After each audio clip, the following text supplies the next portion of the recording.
Hello friends, इस video में हम लोग ब्रिटिश शासन का भारतीय अर्थव्यवस्था पर प्रभाव के बारे में डिटेल स्टडी करेंगे।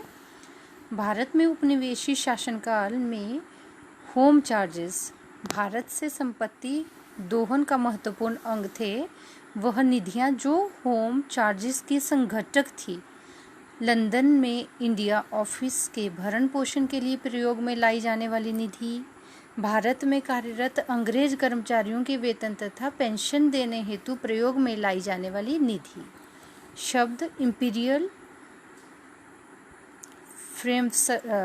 प्रेफरेंस का प्रयोग किया जाता है भारत में ब्रिटिश आयातों पर दी गई विशेष रियायतों के लिए। ब्रिटिश शासन के दौरान भारत में उद्योगों का कोई स्वतंत्र विकास नहीं हुआ। इसका कारण था भारी उद्योगों का अभाव।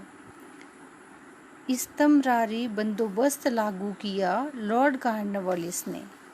स्थायी बंदोबस्त प्रारंभ किया गया था लॉर्ड कॉर्नवालिस के प्रशासन काल में।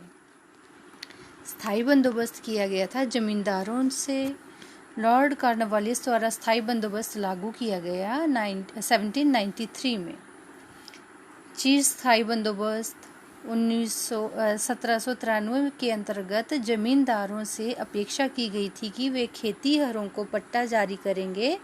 अनेक जमींदारों ने पट्टा जारी नहीं किया। इस कारण था जमींदारों के ऊपर कोई सरकारी नियंत्रण नहीं था।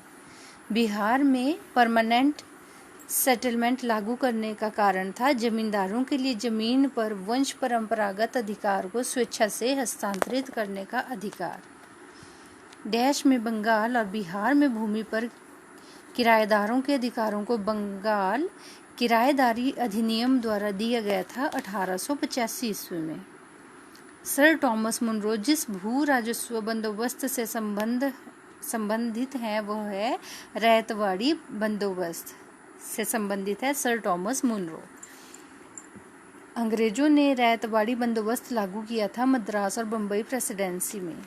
अंग्रेजों ने रैयतवाड़ी व्यवस्था सर्वप्रथम आरंभ की थी मद्रास प्रेसिडेंसी में।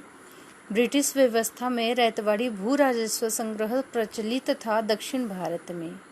रैयतवाड़ी बंदोबस्त के संदर्भ में सही कथन है, किसानों द्वारा लगान सीधे सरकार को दिया जाता था। सरकार रैयत को पट्टे देती थी। कर लगाने के पूर्व भूमि का सर्वेक्षण और मूल्य निर्धारण किया जाता था।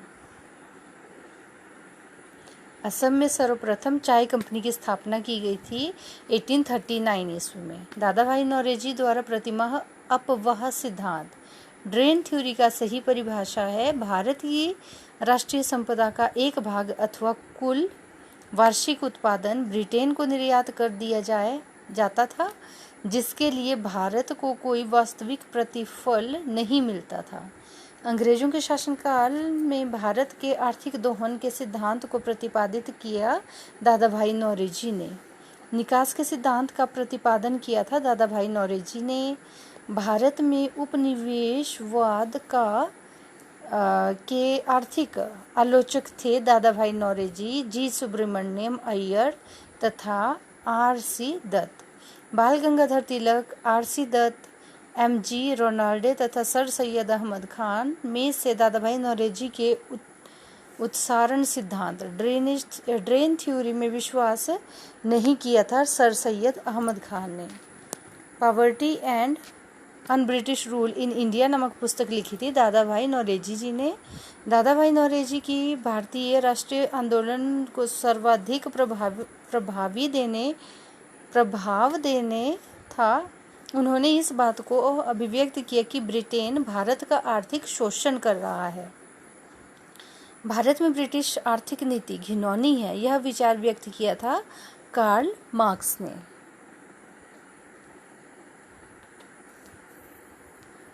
अब नेक्स्ट वीडियो में फ्रेंड्स हम लोग 1857 की क्रांति के बारे में डिटेल स्टडी करेंगे। Thank you.